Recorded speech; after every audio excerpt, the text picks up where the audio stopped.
السلام علیکم، امید کرتا ہوں کہ آپ خیریت سے ہوں گے۔ میں آج کے ایپیسوڈ میں جو آپ کو خوش آمدید کرتا ہوں۔ آج کے ایپیسوڈ میں آپ کو بتاؤں گا کہ جو ہم دعا مانگتے ہیں دعا قبول کیوں نہیں ہوتی، اس کی وجہ کیا ہے، اس کے پیچھے ریزن کیا ہے، تو میں آپ کو بتاؤں گا۔ حضور نبی اکرم صلی اللہ علیہ وسلم ایک شخص کے پاس سے گزرے جو بڑے گڑ گڑا کر دعا مانگ رہا تھا۔ وہ دعا میں محض تھا۔ کچھ لوگ دعا مانگتے ہیں تو ان کی دعا تو مانگتے ہیں لیکن ان کی دعا کی وہ کیفیت نہیں ہوتی ہے۔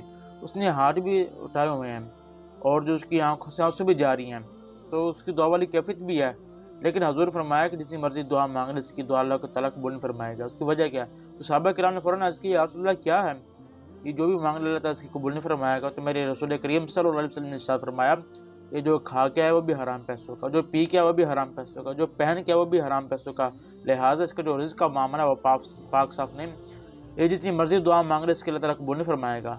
اور ہمارے بزرگان دین تو یہاں تک فرماتے ہیں اگر کوئی شخص حرام کا ایک رقمہ بھی کھا لینا تو 40 دنوں تک اس کی نفل قبول نہیں ہوتی، اس کی عبادت قبول نہیں ہوتی ہے۔ تو ہمیں کیا کرنا چاہیے کہ ہم جو اپنا رزق کا جو معاملہ ہے اس کو پاک کریں۔ رزق کا معاملہ ہمیشہ ہمیں خیال رکھنا چاہیے کہ ہمارے منہ میں جو لقمہ جا رہا ہے وہ حلال کا یا حرام کا، ہمیں اس چیز کا خیال رکھنا چاہیے۔